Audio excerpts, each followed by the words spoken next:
Partnership में अभी तक हमने क्या करा है, फंडामेंटल्स ऑफ पार्टनरशिप। उसमें हमने सीखा था पीएनएल अप्रोप्रिएशन अकाउंट क्या होता है, कैसे बनता है, कैपिटल अकाउंट कैसे बनते हैं जब कैपिटल फिक्स्ड है, फ्लक्चुएटिंग है, different items relating to partners, उनके calculation, interest on capital, interest on drawing, salary, remuneration, commission और शेयर ऑफ प्रॉफिट्स। फिर उसमें हमने पास्ट एडजस्टमेंट्स करी, गारंटी करी, वो सब था फंडामेंटल्स ऑफ पार्टनरशिप। अब डिफरेंट डिफरेंट सेगमेंट्स हमने स्टडी करने हैं पार्टनरशिप के। वो सेगमेंट्स स्टार्ट होने से पहले एक बहुत ही इंपॉर्टेंट एडजस्टमेंट हम सीखेंगे, valuation of goodwill. D K Goyal तो फंडामेंटल्स का ही पार्ट मानता है इसे। डीके गोयल कहते हैं कि फंडामेंटल्स में ही इंक्लूडेड है वैल्यूएशन ऑफ गुडविल। जैसे आपने सीखा treatment of interest on capital, treatment of interest on drawing, salary, commission, remuneration, वैसे ही एक एडजस्टमेंट है ट्रीटमेंट ऑफ गुडविल, कि गुडविल अगर होगी तो कैसे कैलकुलेट करी जाएगी। डिफरेंट सिचुएशंस तो इसके बाद शुरू होंगी कि अगर आपस में पार्टनर्स का प्रॉफिट शेयरिंग रेशियो चेंज हो रहा है तो क्या होगा, एडमिशन हो रहा है किसी पार्टनर का तो क्या होगा, रिटायरमेंट में क्या होगा, डेथ में क्या होगा, डिसोल्यूशन। तो वो हो गए डिफरेंट सिचुएशंस। तो डिफरेंट सिचुएशन स्टार्ट करने से पहले वो आपको सारे ट्रीटमेंट्स बताना चाहते हैं। तो हम सारी कर चुके हैं बेसिक ट्रीटमेंट्स फंडामेंटल्स में। एक चीज बची है, टीएस ग्रेवाल के हिसाब से एक सेपरेट चैप्टर है, बट मैं कह रहा हूँ डीके गोयल तो इसको एक ही चैप्टर मानता है, फंडामेंटल्स और गुडविल को। तो ध्यान से देखेंगे। अब हम सीखेंगे अकाउंटिंग फॉर गुडविल। कैलकुलेशन से पहले कि कैलकुलेट कैसे करते हैं उससे पहले कुछ थ्योरी बहुत ही इंपॉर्टेंट है, गुडविल की थ्योरी। तो एग्जाम में अगर थ्योरी आने के सबसे ज्यादा चांसेस होते हैं तो इस चैप्टर से होता है, पार्टनरशिप से रिलेटेड गुडविल की थ्योरी सबसे इंपॉर्टेंट है, बहुत इजी है। मतलब क्या होता है गुडविल का, हम 10 टर्म्स वैसे ही जनरली अगर डिस्कशन में आते हैं कि इसकी गुडविल अच्छी है, उसकी गुडविल अच्छी है, तो आपके हिसाब से गुडविल का मतलब क्या होता है प्रतिष्ठा?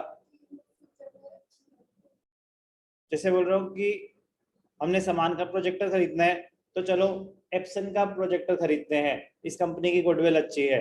या हमने टीवी खरीदना है तो आप सैमसंग का टीवी खरीदेंगे या वन प्लस का भी खरीद लेंगे, या इसके साथ मुझे बिजनेस करना है, इसकी गुडविल अच्छी है। तो गुडविल का मतलब क्या होता है?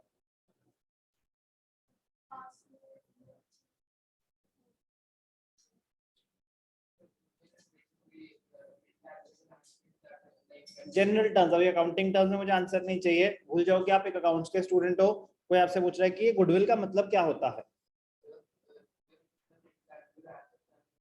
जो अकाउंट्स का स्टूडेंट नहीं है उसको तो पता ही नहीं कि इंटेंजिबल एसेट क्या होता है। आपसे कोई क्वेश्चन पूछ रहा है, बेचारा कंफ्यूज है, आप उसको और कंफ्यूज कर रहे हो। तो simple definition please. Okay, brand value, respect, okay, reputation would be a better word, ठीक है ना। रिस्पेक्ट इंसानों की होती है, बिजनेस में reputation would be a better word. Financial standing, अगर मुझे किसी से सामान खरीदना है तो मुझे उसकी फाइनेंशियल स्टैंडिंग से कोई लेना देना नहीं है। अगर आप मेरे पास पढ़ने आ रहे हो तो yes you will check the past results, reputation. Financial standing से कोई लेना देना होगा? आप कुछ, आप हैंड कौन रेज कर रहा था और कौन पार्टिसिपेट करना चाहता है? मीनिंग ऑफ गुडविल ही पूछ रहा हूँ अभी बस। तो चलो समराइज करते हैं क्या बातें हुई। Goodwill is the reputation, goodwill is the reputation of the business entity in the market.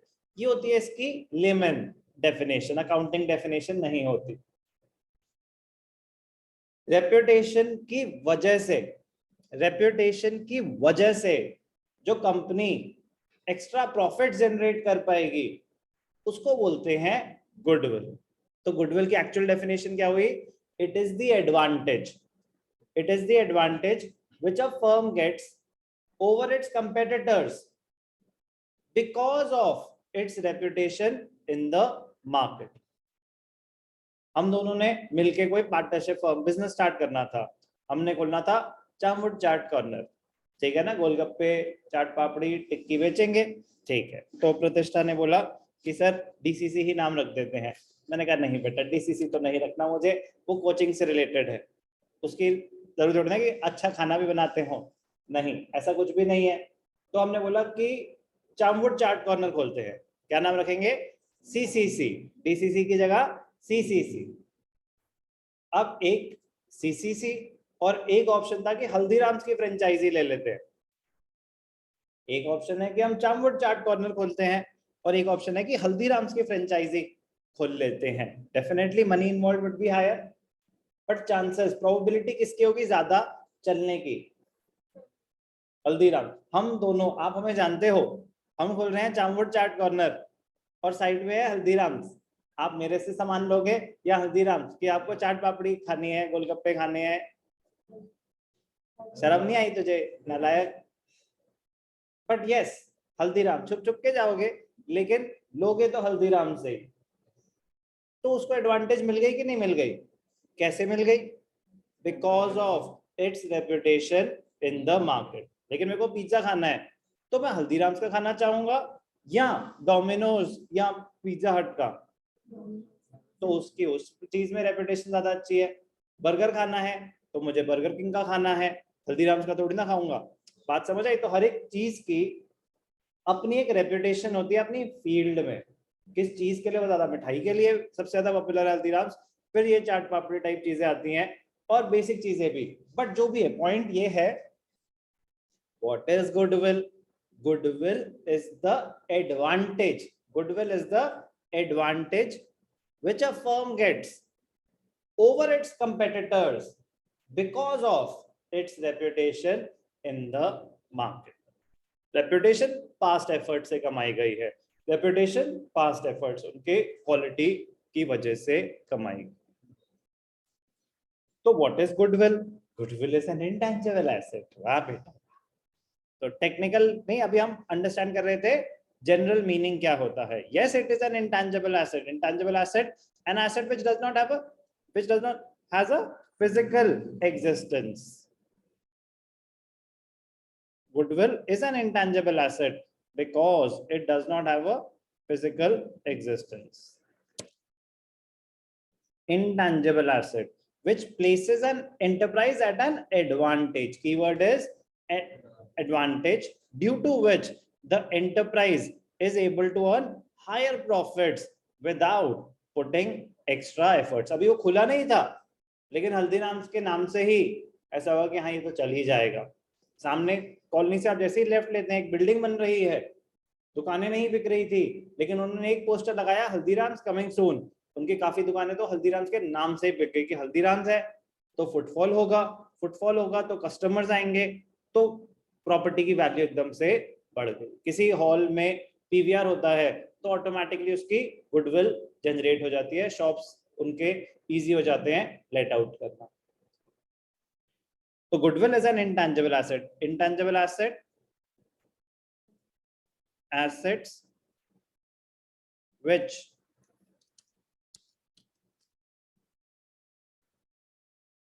do not have a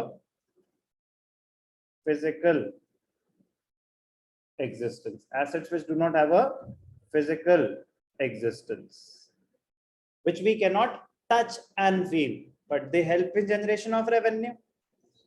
Goodwill is the present value of expected future income that is in excess of normal return on investment. Intangible assets, or for the excess of price paid of a business as a whole over the book value or over the computed or agreed value. ध्यान से देखेंगे, इसको मैं break करूंगा, अभी दोबारा पढ़ेंगे starting से, बट सुनेंगे पहले। तो पहली बात तो ये क्लियर आ गई कि how is goodwill an advantage? Because goodwill की वजह से आप बाकियों से एक्स्ट्रा पैसे कमा पाओगे, तो it is an advantage over the competitors.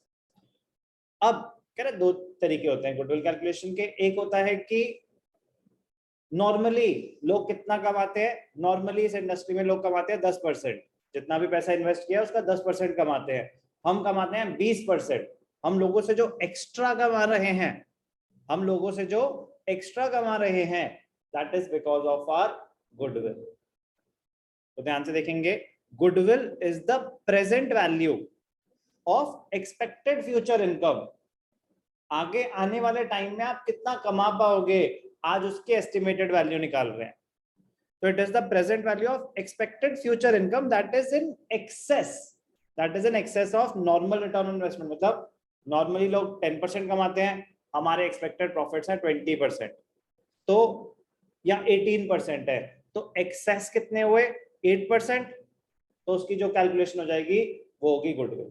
तो गुडविल क्या है, आप बाकियों से एक्स्ट्रा कितना कमा पाओगे, इस वजह से because of your reputation in the market. एक कैलकुलेशन।